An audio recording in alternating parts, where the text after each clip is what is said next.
Na mkiwaona muwaambie watakuja watu wa kutisha huko nje. Sisi sio watu kidogo.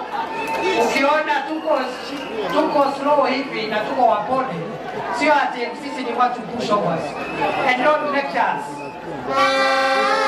Don't lecture us. They are not your people. Enda ukapeana lecture huko kwako. Tuendelee. Wangapi wanasema tuendelee na jambo letu?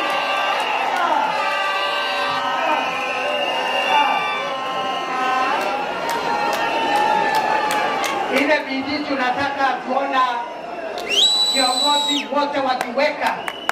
Viongozi wote waweke bidii ya kusaidia wananchi. Sio kulecha watu kama wewe ni Mungu. Unalecha kila mtu, unalecha mwananchi, unalecha kiongozi, unalecha mwanamuziki. My friend, go and lecture in your home.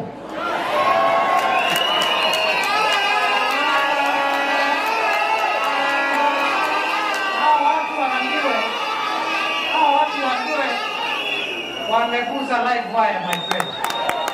Hii ni live wire, my friend. Sijui kama mnanisikia.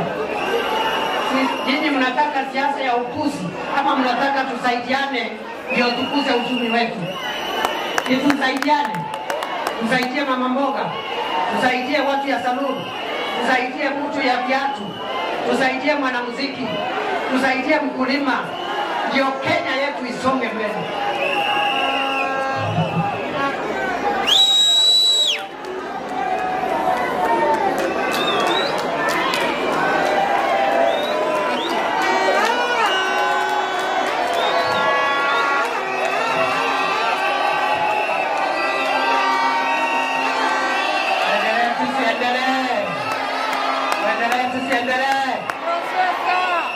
Munataka ati tusikuja hapa kusaidia hawa hii vikundi ambao viko hapa ati mnaonga watu.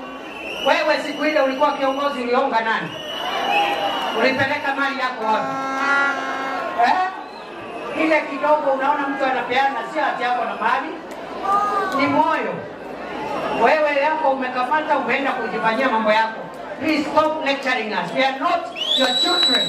Stop lecturing us.